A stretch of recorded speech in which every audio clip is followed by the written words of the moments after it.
मलाई चाहिँ अब अलिकति टेन्सन भयो। अनि सागसब्जीहरू लगाएको छ है।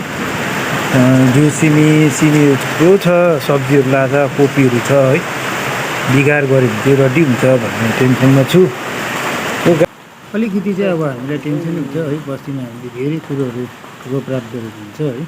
बिगार गर्ने डर हुन्छ। अब रोपराप अहिले तपाईँले मेरो त फार्मिङ अपडेट हेरिरहनु भएको थियो है। मेरो थुप्रो चिजहरू रोपेको छ है। तपाईँको सिमीदेखि लिएर कोपीदेखि लिएर सबै छ है। यस्तो डरलाग्दो असिना पानी पर्नु थाल्यो यहाँनिर है।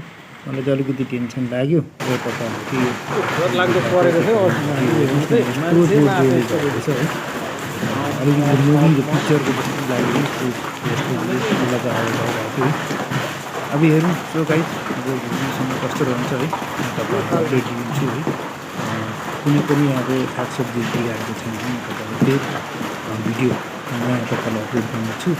र अहिले चाहिँ फिलहाल कन्डिसन चाहिँ यस्तो छ, त्यसले गर्दाखेरि चाहिँ मैले चाहिँ तपाईँहरूलाई चाहिँ भिडियो अपलोड गरिदिएको है।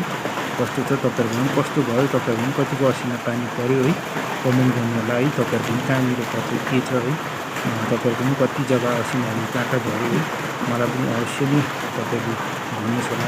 हाम्रो चाहिँ यस्तो प्रकारको छ है कन्डिसन। अनि तपाईँहरूलाई चाहिँ जे छ, जति पनि फार्मर्सहरू छ सबैको क्रप्सहरू जति पनि सागसब्जीहरू छ सेफै होस् भन्ने म चाहन्छु है। भगवान्लाई मेरो यही बिन्ती छ है। जति पनि रोपरापहरू गरेको छ सागसब्जीहरू है, सबै बाँचे रहोस् भन्ने चाहन्छु है। यस्तै छ है।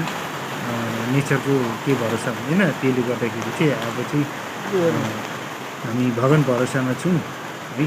जे छ राम्रै हुन्छ होला भन्न चाहन्छु है। आजको भिडियो यस्तै छ है, तपाईँहरूलाई देखाउन गइरहेको थिएँ है। सो गाइज, फाइनली अब यति भिडियो हेरेको पश्चात तपाईँले एकदम कमेन्ट गर्नु होला है। तपाईँहरू पनि कहाँ कहाँ के भयो है, अवश्य नै तपाईँहरू पनि कमेन्ट गरेर भन्नुहोस् होला भन्न चाहन्छु। धन्यवाद।